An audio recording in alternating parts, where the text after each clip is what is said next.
My name is William. I live in the United States of America. In a previous life, I was just an ordinary man, a worker in a packing plant, with no great ambitions beyond doing my bow and going home at the end of the day. I had a simple vision of happiness, a stable job, a home, and someone to love and share my life with. And for a while, I thought I had found it all. I fell in love with a woman named Geraldine, and with her came a boy, her son Nikolai. For 7 years, we lived a stable union based on the belief that love was enough, without the need for paperwork to prove our connection. In the beginning, everything was perfect.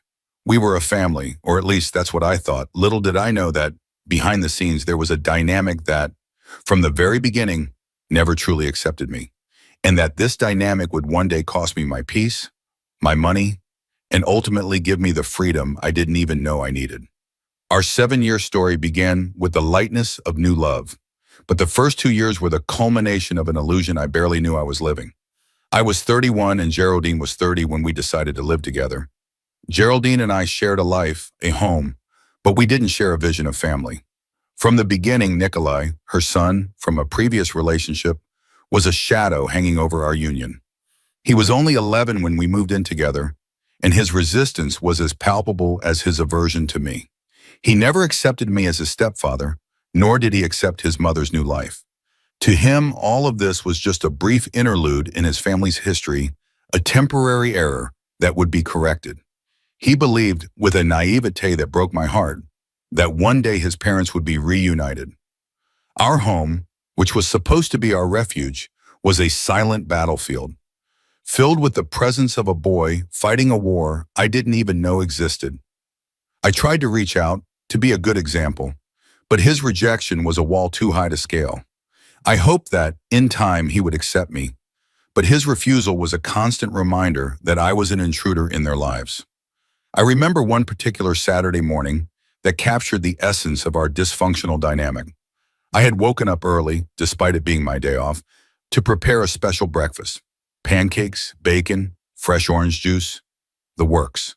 I wanted to surprise them, to create a moment of bonding. The aroma of coffee filled the kitchen as I arranged everything meticulously on the dining table.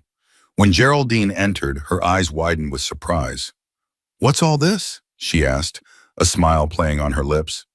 "Just something special for my family," I replied, my heart swelling with hope. She kissed my cheek, and for a moment, everything felt right. Then Nikolai trudged in, his eyes immediately narrowing at the sight of the breakfast spread. Without a word, he grabbed a plate, scooped up some food, and headed back to his room.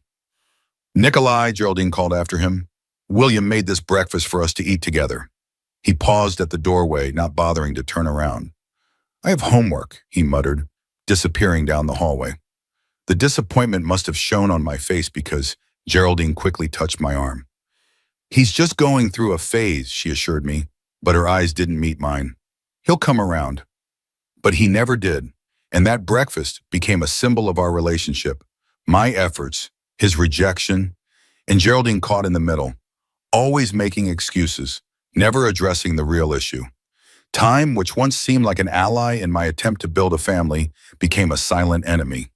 When Nikolai turned 18, the childish naivete I once saw in him disappeared, replaced by a cynical arrogance.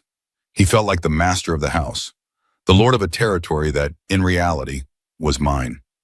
Years of Geraldine's pampering had turned him into a parasite, a dead weight who wanted nothing to do with life, even though his academic intelligence was undeniable.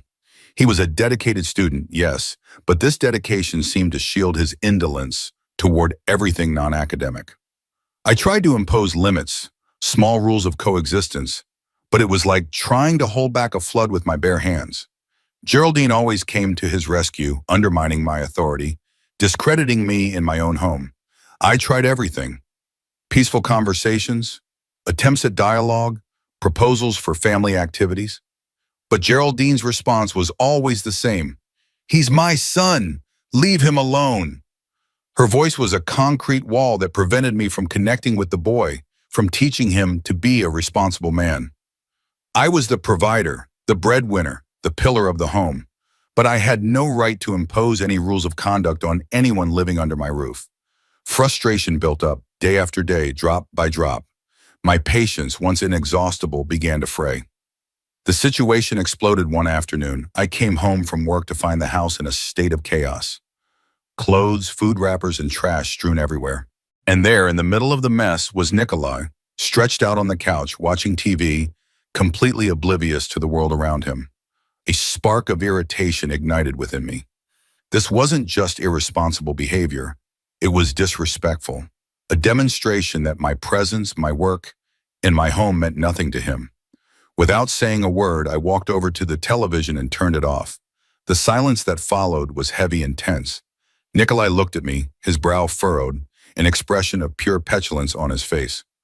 "What are you doing?" he asked, his voice thick with irritation.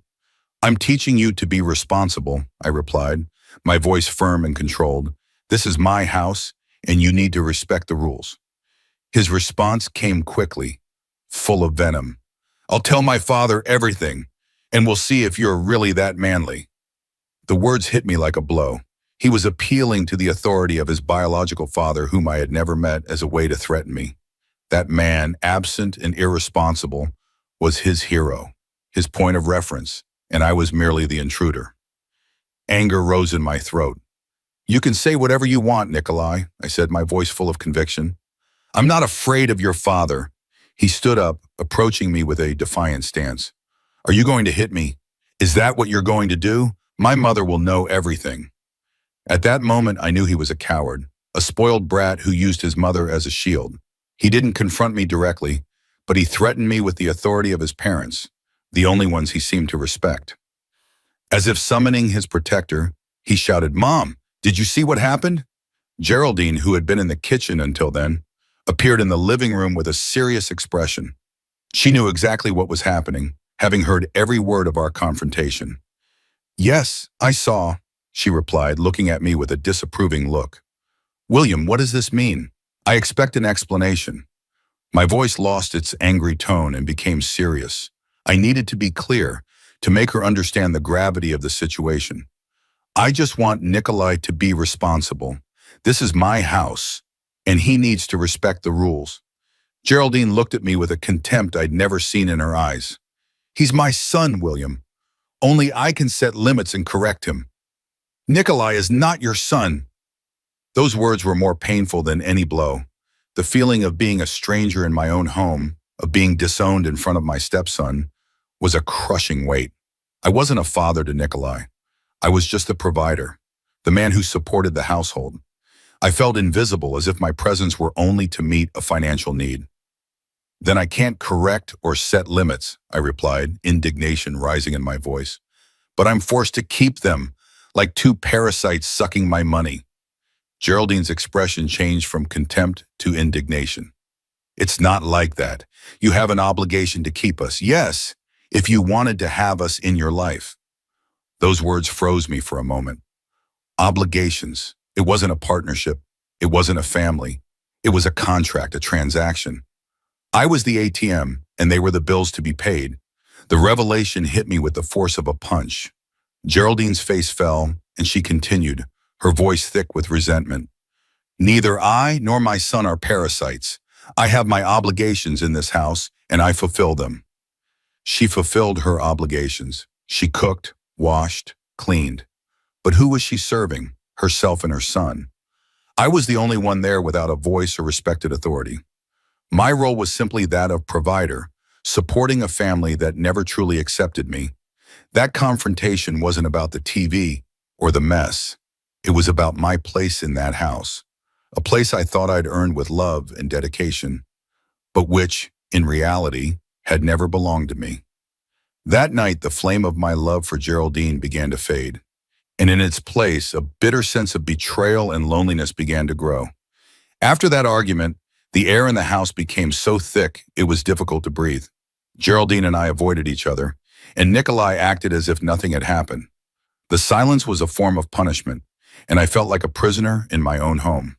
Trying to break the ice, Nikolai appeared in the living room, his expression oscillating between disinterest and insolence. He looked at his mother, completely ignoring me, and said, his voice a little softer than usual, but still with the tone of someone demanding something, that he needed money to buy a few things. Geraldine, as always, didn't hesitate. She nodded, promising to give the money, but then turned her eyes to me with a smile that seemed forced, almost theatrical. Honey, she began, and the words sounded strange, as if it didn't fit in her mouth. Our son needs money. Give it to him. Our son? Not our son or my stepson. It was always her son, as if she and I were a team, but the truth was the only team there was her and Nikolai. I felt the irony of that phrase eating away at me. And there he was, looking at me with a gleam in his eye I couldn't quite decipher. It was the anticipation of someone who knows they'll get what they want. The arrogance of someone who holds the power over the situation. With a serious look on my face, I took my wallet out of my pocket. I had enough money to last me the rest of the week. And when I took out the money, Nikolai didn't hesitate. He took the wad of bills, took out almost everything, leaving just enough for 1 or 2 modest meals, and with a mocking smile said, "Thank you, William." He didn't call me father or uncle or anything that might denote affection. Just William, the coldness of a name that made me feel like a complete stranger. Then he gave Geraldine a quick kiss and left the house, leaving me alone with my indignation. I stood there, my wallet nearly empty, watching him walk away. Geraldine approached, and I felt an arm wrap around my shoulder. "Don't be like that, love," she said, her voice trying to sound comforting. "He's just a boy. He has the right to defend himself." The sentence shocked me. Defend himself from what? From a man who supports him, who gives him shelter and food, who tries to set limits. As if the pain in my chest could be cured with sugar, she smiled and said she'd make a pie to calm things down. I just nodded, unable to say a word. I stuffed my indignation deep inside my soul, burying it somewhere I hoped it wouldn't hurt anymore. That night, I lay awake beside Geraldine, staring at the ceiling, replaying the day's events in my mind.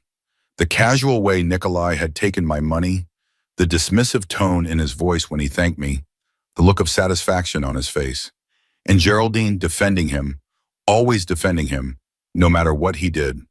I turned my head to look at her sleeping form, her chest rising and falling with each breath, unaware of the turmoil inside me. 7 years together, and I felt like a stranger in my own bed. The next morning, I left for work earlier than usual, unable to face either of them at breakfast. The packaging plant was my sanctuary, a place where I had value, where my work mattered. I threw myself into my tasks with a fervor that caught the attention of my colleagues. "You okay, William?" one of them asked during our lunch break. "You're working like a man possessed." I forced a smile. "Just trying to get ahead," I replied, not wanting to burden them with my domestic troubles. A week passed. I was at the packaging company as usual, focused on my work, when my boss, a man who had always treated me with respect and consideration, called me. He said someone wanted to speak with me. This was an unusual moment. Who would be looking for me at work? He politely asked the person to come in, and that was when my life turned upside down again. Nikolai stood in the doorway, his expression completely different. He was no longer the arrogant, mocking boy from the previous week. He looked sad, dejected, with the face of someone carrying the weight of the world. My first reaction was compassion. What had happened? "What happened, Nikolai?" I asked, feeling a pang of worry. He approached, his voice low and humble. "I came to apologize for the way I behaved last week." He paused and his voice softened. My parents' separation made me very sad, and I was acting on that sadness. I just wanted my family back. His words disarmed me. I had buried my hope, but in that moment it began to resurrect. Perhaps I thought he was finally maturing, understanding that the world didn't revolve around him. He seemed so sincere. "How can I help you?" I asked, the humility of his posture making me forget all the hurt. He looked at me, his eyes brimming with tears. "I need help with my high school graduation. The party is in another city, and I have expenses for the outfit, the flight, and I just want my family to be together for my graduation. That would make me so happy." I thought about the fund I'd saved for our future. I had a good amount of money saved, the result of years of hard work, of extra nights at the company. Money I was saving for us, for our lives. I thought about Geraldine, about Nikolai, about the life I wanted us to have. I have some money saved, I said. I can share, don't worry. Don't bother, he replied with a humility that took me by surprise. No, I insist. I want to help, I said, and my sincerity was total. I wanted to prove that I was a part of the family, that I was the pillar. What happened next was a dream come true. The joy in Nikolai's eyes was genuine. He hugged me tightly, full of gratitude. I will be so grateful to you, William, he said, the words coming from the bottom of his heart. My mother and I are blessed to have you in our lives. As we embraced, I felt a weight lift from my shoulders. This was the connection I had yearned for, the acceptance I had sought for so long. I held him at arm's length, studying his face, searching for any hint of deception. But all I saw was gratitude and what seemed like genuine affection. We'll make it a special day, I promised. Your graduation should be perfect. He nodded eagerly, and for the first time since I'd known him, he seemed to look at me not as an intruder or an ATM, but as a person worthy of respect. It was a heady feeling, this newfound connection, and I savored it. He left the company with a smile that filled me with peace. My boss, who had seen the scene from afar, approached me, a wide smile on his face. What happened, William? You look so happy. Finally, my boss, I replied with a sigh of relief. Nikolai seems to have accepted me. Finally, we are a family. My boss smiled, and I knew he was rooting for me. I was at peace, believing that, finally, life would give me the happiness I'd always sought. But poor William, little did I know that that hug and those words of gratitude were just the prelude to a terrible stab wound. I went home that evening with a lightness in my step that had been absent for years. Geraldine noticed the change immediately. You seem different, she remarked as we prepared dinner together. Did something good happen at work? I couldn't contain my excitement. Nikolai came to see me today, I told her, watching her reaction carefully. He apologized for his behavior and asked for help with his graduation. A flicker of something, surprise, concern, crossed her face before she composed herself. Oh, that's unexpected. I thought so too, I admitted, but he seems sincere. I think he's finally coming around. She nodded, but her smile didn't reach her eyes. That's good, William. That's really good. In the days that followed, the atmosphere in our home shifted. Nikolai was polite, even helpful at times. He engaged in conversations at dinner, asking about my day, sharing stories from school. Geraldine watched these interactions with an expression I couldn't quite read, a mix of apprehension and calculation. With a month of preparation, I dedicated myself to making that graduation the best day of Nikolai's life. I bought Geraldine the most elegant dress, one that would enhance her beauty, and I paid for Nikolai's graduation attire. I wanted them to feel loved and valued. I was investing in a family, in a union that seemed to finally be coming together, and everything seemed to be going well. Peace reigned in our home. But unfortunately, life is not a fairy tale. Things don't always turn out as we imagine, and soon I would pay a high price for my naivety. But fate is wise. That pain would be the catalyst for a learning experience I would never forget. It would be the most painful lesson of my life, but also the most valuable. Nikolai's graduation was my beacon, the event that would unite us all, making me once and for all the man of the house. I had invested my time, my money, and most importantly, my hope in that event. I bought the best suit for Nikolai and the most elegant dress for Geraldine. I wasn't just paying for clothes, I was buying a place in their lives, a place I thought I had earned. The day before the graduation, I caught Nikolai and Geraldine huddled together in the kitchen, speaking in hushed tones. They fell silent as soon as I entered, exchanging glances that made my stomach tighten with unease. Everything okay? I asked, trying to keep my voice casual. Fine, Geraldine replied quickly, too quickly, just discussing last-minute details for tomorrow. Nikolai nodded, his eyes avoiding mine. Yeah, just details. I wanted to believe them, desperately wanted to trust that the connection I thought we'd been building was real.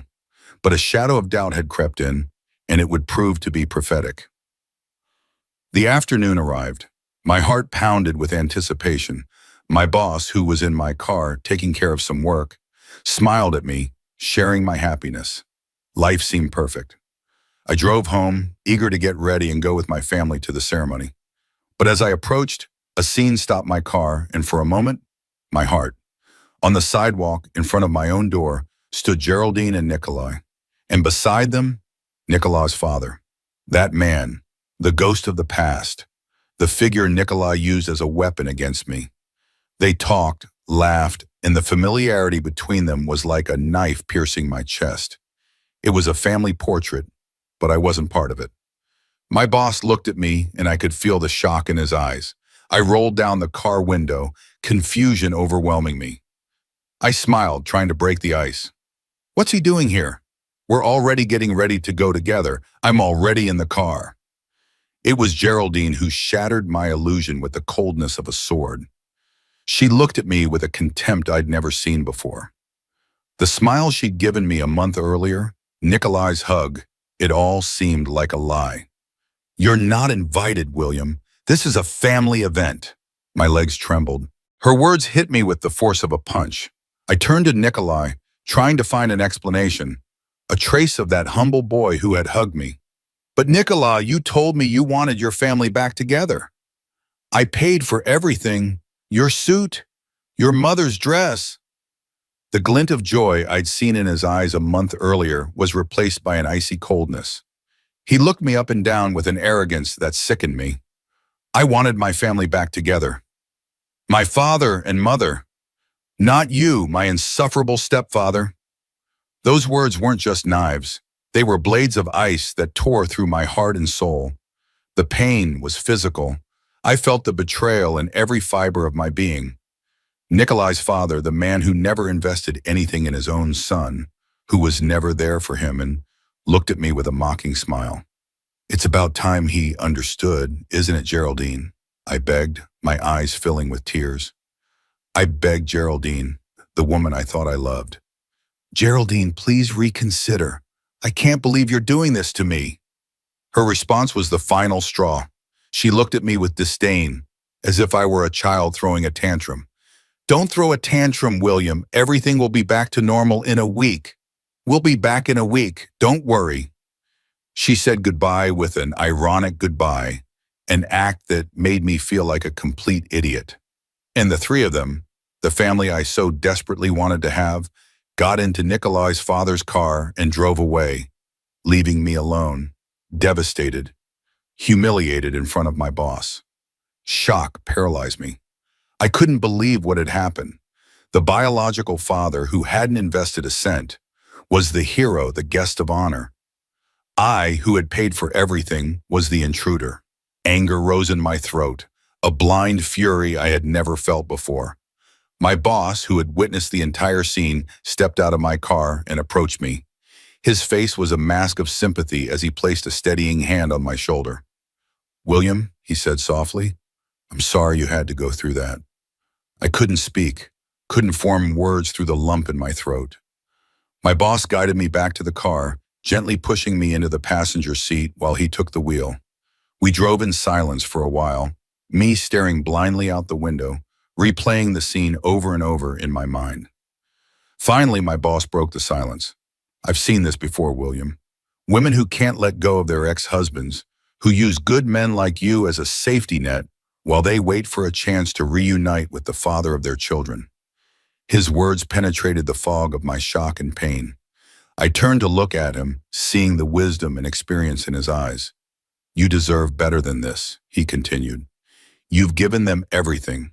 A home, financial security, stability, and this is how they repay you, by humiliating you in public? My silence was answer enough. He nodded as if confirming something to himself. I know it hurts now, but this might be a blessing in disguise. It's shown you their true colors. Now you can make decisions with your eyes wide open. My boss hugged me, his voice full of compassion. He told me he was sorry, that he knew what it was like.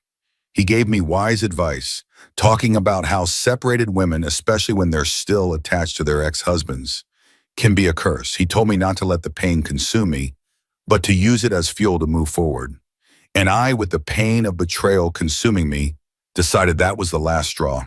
I would no longer be the ATM, the invisible provider. The first thing I did, on my boss's advice, was to remove all of Geraldine and Nikolai's belongings from the house. I was no longer going to support two parasites.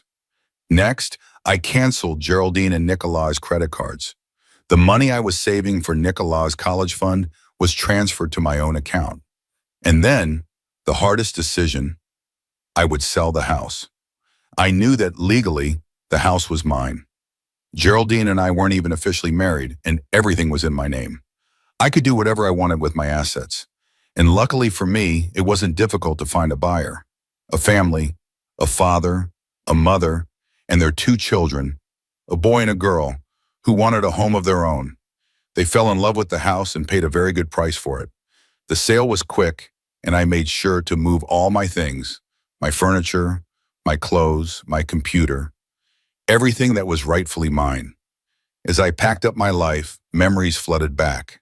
The early days with Geraldine, when everything seemed possible. The small moments of connection with Nikolai that had given me hope.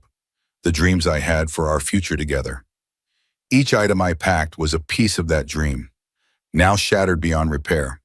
But amidst the pain, there was also a strange sense of liberation, as if I were shedding a skin that no longer fit. The new family came to view the house one last time before closing. They walked through the rooms, exclaiming over features I had once loved, now planning their own life in this space. The wife, a gentle-looking woman with kind eyes, noticed my melancholy. "It must be hard, leaving a home with so many memories," she said softly. I managed a smile. "It's time for a fresh start," I replied, surprising myself with how much I meant it. As for Nikolai and Geraldine's belongings, I ordered them to throw them all in a dump. I no longer held any regard for them, their lives, or their memories. They had humiliated me, and I would do the same with their belongings. My revenge would not only be financial, but symbolic. And before I left, I wrote a letter that would give me my final breath of revenge, a way to ensure they felt the weight of their actions. I asked the new couple to deliver the letter to a woman and a young man who would be visiting the house in a few days. They promised they would do as I asked. With my boss's help, I moved to a city far away. In the new city, I was no longer the William who had been betrayed. I was a new man, free from ties, free from parasites.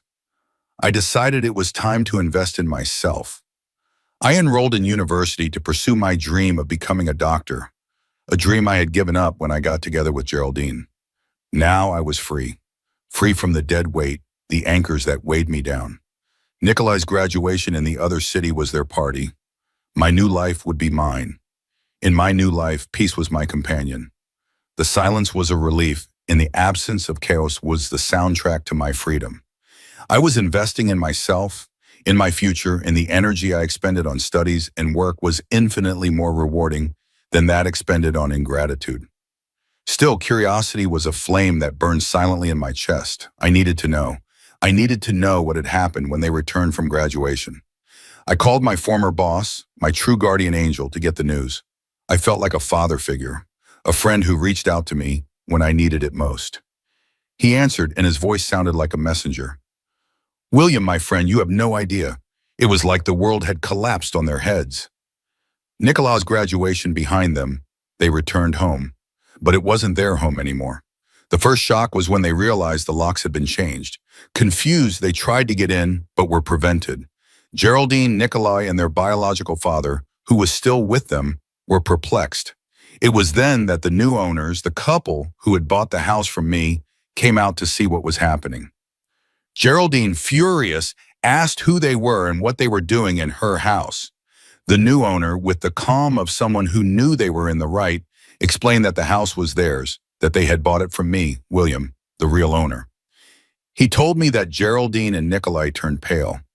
They couldn't imagine something like this was happening, my former boss told me, his voice dripping with irony. They thought you were incapable of doing something like this, that you were their ATM and that you would always be there for them. And then the new owner of the house, fulfilling my promise, handed them the letter I had written. My boss told me that Geraldine and Nikolai's eyes scanned the lines, and as they read, indignation and nervousness grew on their faces. I smiled, imagining the scene.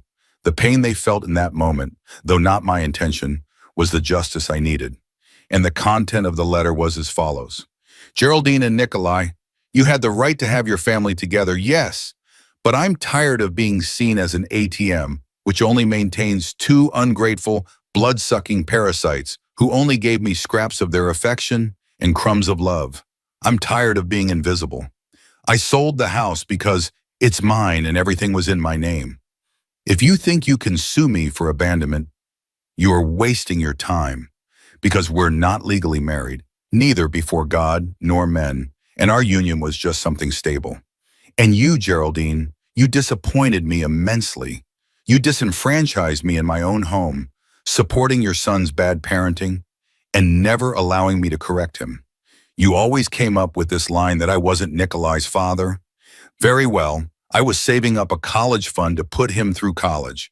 But because of your betrayal, I realized neither of you deserve my support. You were just a hindrance, and I'm free of you. And you, Nikolai, do you love your biological father that much? Then stay with him now, because my life is about to begin, and yours is about to fall apart.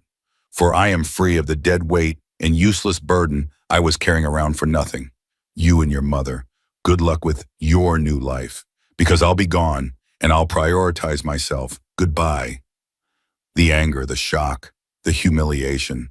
My boss told me that Geraldine screamed, throwing the letter to the floor, her face red with fury and indignation. She said I couldn't have done that to them, that it was cruel and heartless. Nikolai, in turn, exclaimed to his mother that I wasn't a suitable person and that it was all revenge, a tantrum on my part for not being invited to his graduation. They refused to accept the truth, to see the reality of the situation. They couldn't believe their ATM had turned against them. My boss told me they were shocked by the letter's contents, especially the part where I referred to them as parasites, leeches, dead weight, and useless burdens. Nikolai's father simply watched the scene, wordlessly, like a coward who didn't want to get involved. That was the price of ingratitude. They had sown the seed of betrayal, and now they were reaping the fruits of my contempt. My boss also told me that they went to the dump, hoping to find some of his things. I didn't care if they found them or not. My revenge was already complete. The image of them scrabbling through trash, searching for their belongings, gave me a satisfaction that was almost shameful in its intensity. But then I remembered the look on Geraldine's face when she told me I wasn't invited to the graduation, the cold dismissal in Nikolai's eyes, and the shame vanished, replaced by a righteous vindication. What happened to them after that? I asked my boss, curiosity getting the better of me. He chuckled, a sound that conveyed both amusement and disdain. They turned to Nikolai's father, of course, expected him to take them in, to be their new provider. But he wasn't having any of it. He's remarried now, did you know? His new wife wasn't exactly thrilled about having Geraldine and Nikolai move in. I hadn't known that, but it didn't surprise me. Nikolai's father had never struck me as the type to take responsibility for his actions, let alone for the well-being of his ex-wife and son. So where are they now? I asked. Last I heard, they were staying with Geraldine's sister.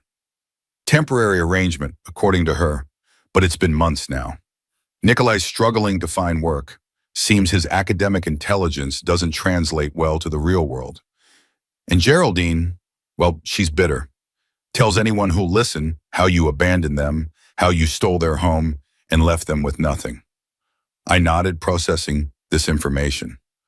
Part of me felt a twinge of guilt, but it was quickly overshadowed by the memory of my own pain, my own humiliation. They made their choices, I said finally, and I made mine. My boss agreed, his voice warm with approval.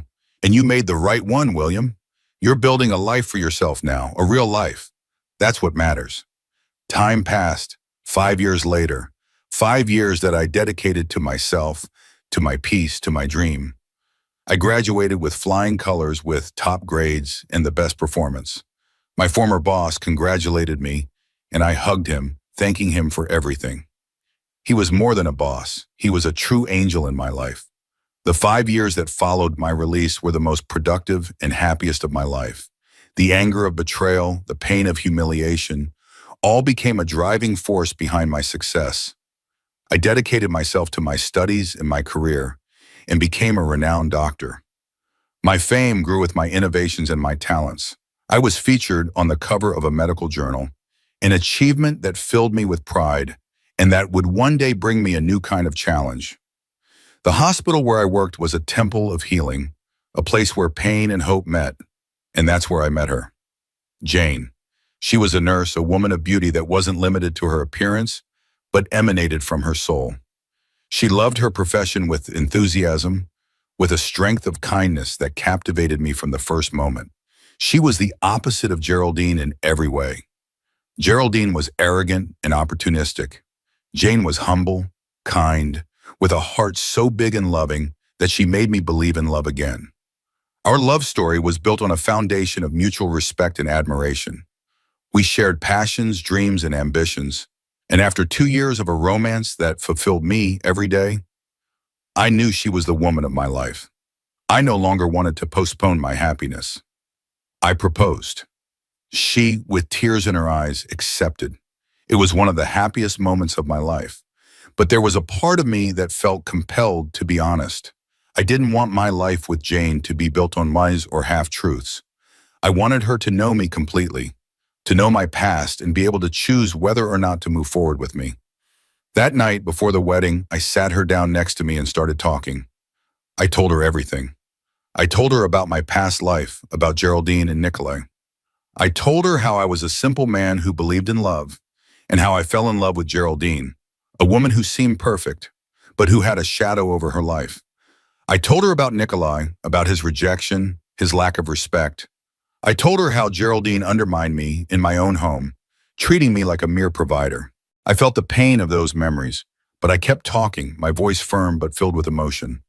I told her about the betrayal at Nikolai's graduation, about how I had paid for everything, only to be humiliated and left behind. I told her about my revenge, about how I sold the house and sent their things to a landfill.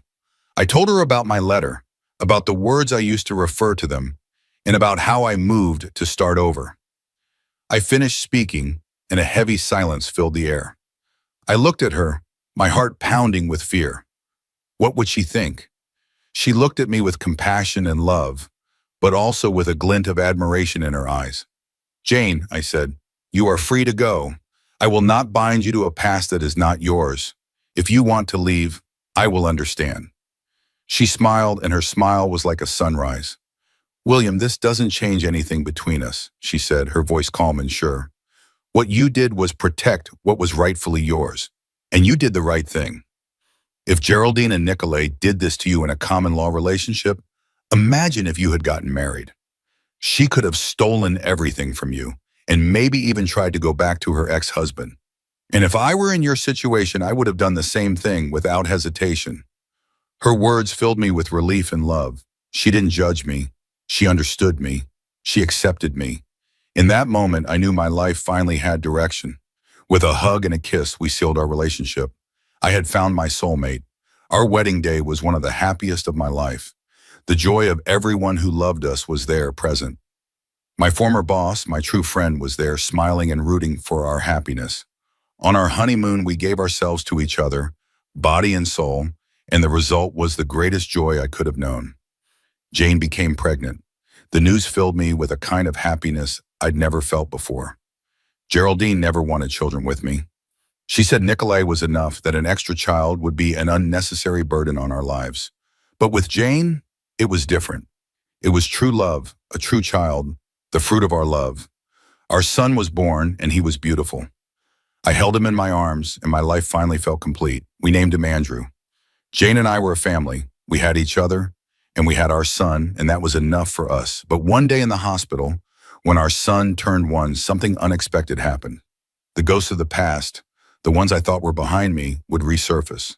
I was at the height of my happiness. My life was complete. I had a career I loved, a wife who loved me, and a beautiful son, the fruit of true love, our little Andrew. That day, Jane and I were in the hospital reception. Our life was a happy routine of work, family, and love, with our little Andrew by our side. That was my paradise, but suddenly, hell decided to visit us. 2 ghosts from the past suddenly appeared, Geraldine and Nikolai. They stood at the entrance, looking lost and desperate, but their arrogance was still palpable. I didn't have time to react. Geraldine saw me kissing Jane, and her fury consumed her. She came toward me without hesitation and slapped me across the face. A dry, humiliating sound echoed through the reception area. How dare you cheat on me with a shameless woman after everything you've done? She screamed, her voice filled with hatred. Jane, who was unlike Geraldine, didn't hesitate. She turned to Geraldine with fire in her eyes. Who do you think you are, hitting my husband? She yelled back. He's my husband. He left me with nothing and ran away. Geraldine screamed, lies and manipulation dripping from her mouth. I composed myself, the pain of the slap replaced by cold fury. We were never officially married, Geraldine. Our union was just a stable one. And after what happened at Nicolas' graduation, I had every reason to do what I did. I was the man of the house, the provider, and you humiliated me in front of my boss. And how did you find me after almost 10 years of not seeing each other? Nikolai, as always, came to his mother's rescue. Does that answer your question? Nikolai threw the magazine on the floor where I was on the cover and immediately said, You became a famous and renowned doctor. You graduated with the college fund that was meant for me and perhaps with part of the proceeds from the sale of our house. Thanks to that magazine, we ended up in this city where you fled. You were my mother's husband. Your obligation was to support and provide for us. The magazine I was on the cover of, so that's what revealed my location.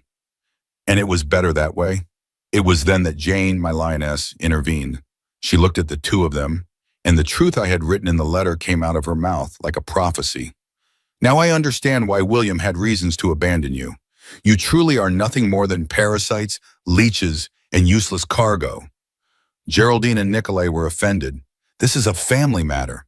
Stay out of it, they shouted. William is my husband and the father of my son, a real son, born in wedlock, before the law, God and men, and not a borrowed son like Nikolai. Jane replied in such a strong voice that the entire reception stopped to listen to her. The tension in the air was palpable like electricity before a storm. Patients, doctors, nurses, all stood frozen watching the drama unfold. Andrew, sensing the hostility, began to cry in his stroller. Jane immediately moved to comfort him, all while keeping her fierce gaze fixed on Geraldine and Nikolai. Nikolai, defeated by Jane's words, lashed out at me again. I never imagined such inconsideration from you after reading your letter. I admired you, yes, but in my own way. And you're selfish for wanting to be the center of attention, for wanting my affection. You know what, William? If my mother and I were leeches, then you're a selfish person who only thought of yourself, wanted to be the center of attention, and that's why you did all this. I want you to know, William, that I will never forgive this humiliation. You sold our house without consulting me, even though we weren't married. You robbed me, humiliated me, and I'm sure you had someone's help to do it, because you couldn't have done it alone. Tell me who it was, Geraldine said, her voice a mix of hatred and resentment. I laughed, the irony overwhelming me. It doesn't matter who helped me, Geraldine. What matters is that this person opened my eyes to you and Nikolai. And thank God I didn't marry you or adopt your son. Because you could have been real thieves. I don't regret what I did. And if I could, I would do it all over again. You can't imagine the relief I feel not having two useless burdens and dead weights on my shoulders. I wanted a real family, not freeloaders, who only gave me the leftovers of their affection and crumbs of love. And Nikolai, with a blind smile, said, And are you proud of that, William, of having left your family on the street? Anger made me speak. You called me unbearable at graduation, Nikolai. But the biggest disappointment was your mother. She didn't even bother to defend me when you humiliated me. A woman who doesn't defend her husband from the humiliations of her own son is useless and worthless. Geraldine defended herself, as if she had a point. That doesn't justify selling the house and leaving us on the street. We could have resolved all this between us and within the family. Tried couples therapy, family therapy, anything. You wasted 7 years because of a graduation you weren't invited to. I prefer this new life I'm living now than those 7 years of crumbs of affection and scraps of love you gave me. I'm happy with a real family, a real wife and a real child. Not with two freeloaders like you and your son, I replied firmly. It was then that Nikolai did the unthinkable. He hit me with the most vile words possible. Jane is nothing but a homewrecker and a whore, the mother of a bastard child. Your mistress and your Playboy bunny." At that moment, I lost control. The fire in my eyes turned into a blaze. My family was being insulted, attacked. I showed no mercy. I landed a hard punch to Nicolay's face, making him stagger. And then I unleashed a series of blows, mercilessly and without mercy. Geraldine screamed, trying to stop me. "Stop it, William! You're going to kill the boy!" she screamed, desperate. "He's not a boy at all. He's a man, a spoiled monster who never knew any boundaries," I yelled back. "It's your fault, Geraldine. If you hadn't been so irresponsible, if you don't control your son, he'll end up badly one day." Nicolay's fate would only be two: jail or the cemetery. These words left Geraldine shocked and completely speechless. Blood streamed from Nicolay's nose, spattering onto the pristine hospital floor. His eyes were wide with shock. He had never expected me, the man he had always seen as weak and compliant, to fight back with such ferocity. Security guards rushed towards us, alerted by the commotion, but they were too late to prevent the damage. Jane called hospital security, who forcibly removed Geraldine and Nicolay from the premises. They screamed and struggled, but they stood no chance. I went to the bathroom and washed my hands, cleaning Nicolay's blood. As expected, Geraldine and Nicolay reported me for assault, but I had witnesses, my doctor friends, nurses, and the security guards who saw everything. With the help of lawyers I paid, Jane and I obtained a restraining order against them. They couldn't come within 500 meters of us. If they did, they would be arrested. The aftermath of the confrontation was chaotic. The hospital administration called me in for a meeting, concerned about the violent incident that had occurred on their premises. I explained the situation, the years of manipulation and abuse I had endured, the sudden appearance of Geraldine and Nicolay after nearly a decade. My colleagues vouched for my character, testifying to my professionalism and gentle nature. The hospital decided not to take disciplinary action, recognizing that I had been provoked beyond endurance. Fearing reprisals, Jane and I hired 3 security guards to protect our son and the other children in the hospital daycare. Sketches of Geraldine and Nicolay were distributed throughout the city. Realizing they had no power in my new city, they returned to our old one, where it all began.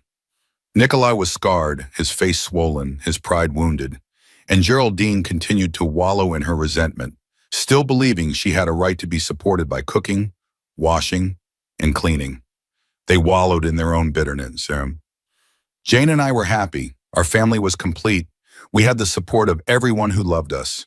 I learned that it's in adversity that the people you truly love are by your side, not those who are self-serving and profiteering.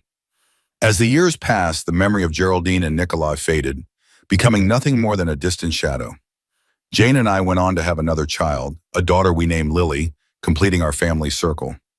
My career flourished, and I eventually opened my own medical practice, dedicated to providing care to those who needed it most.